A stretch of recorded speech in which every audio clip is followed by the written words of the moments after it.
Good morning mga idol. Ito, panibagong araw na naman. Mag-assemble na naman tayo ng mga panibagong project. Ito, mga sliding. Medyo marami-raming to. So, ito yung mga jam. Ayan, bubutas muna tayo para sa mga tornilyo niya.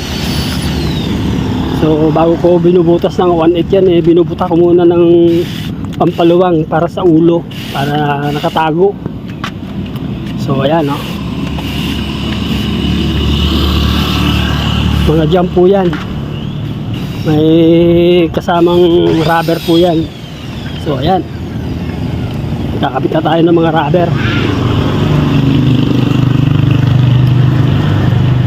para sa salpakan ng clutch style po yan.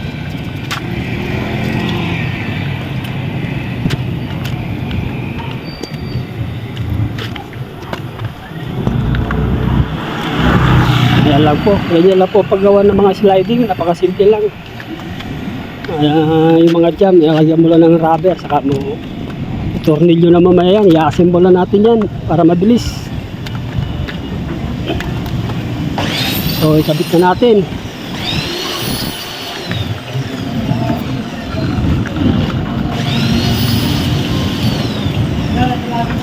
Ito mga hambay ginagawa natin.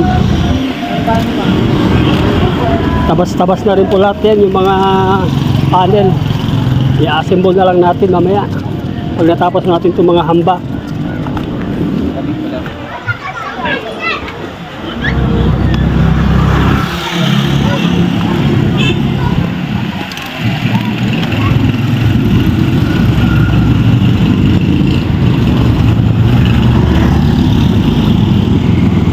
So medyo maingay lang dito kasi maraming mga sasakyan dumadaan.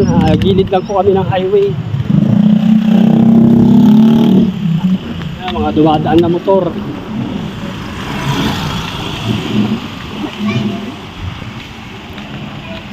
Mga malalaking truck dumadaan dito, kaya medyo maingay-ingay.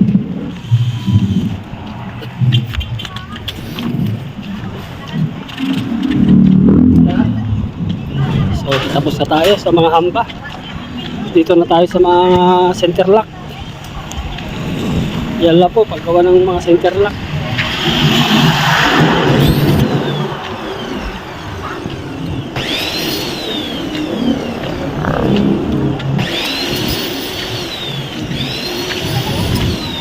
Tinutornilyo lang po yan.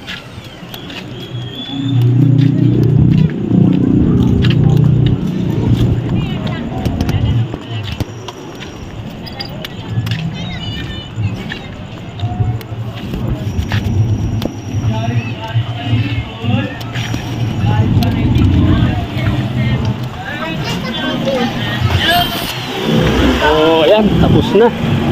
Halos yan yan lahat, yung mga interlocker natin.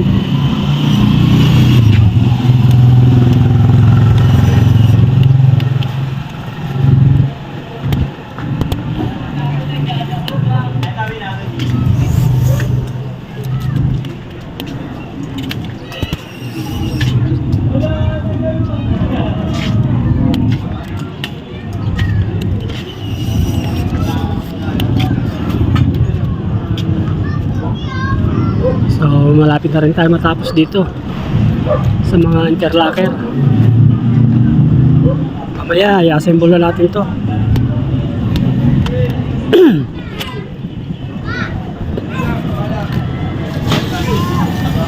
Bukas ang kapit na ito, kailangan mabilisan.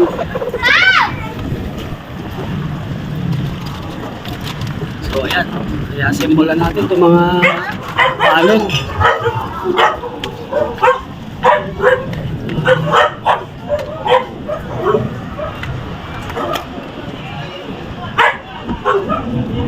So ganyan lang po pagkabit ng mga torquines. Ayan, no? Salpak lang na salpak.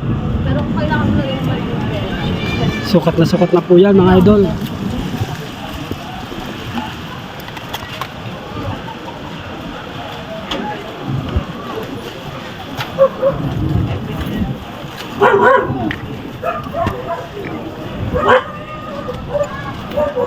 So,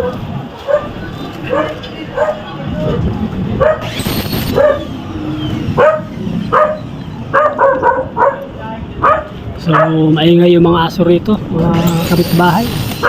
Ayan.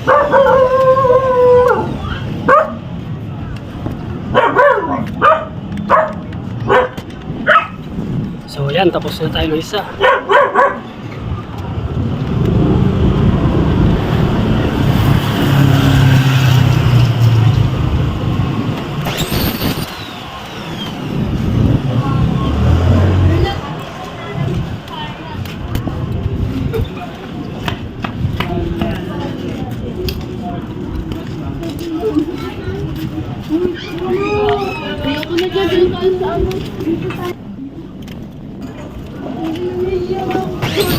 Ito mga idol,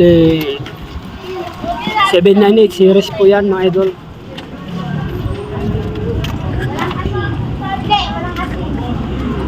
So, patapos na tayo. Ayan, try na natin.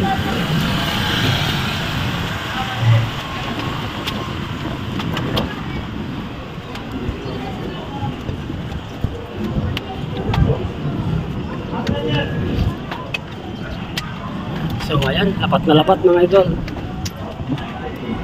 Pwede nang apasan ng salamin na ito. So ayan mga idol, nagawa na natin lahat. Salamin na lang kulang na ito, pati awning kasama na ito.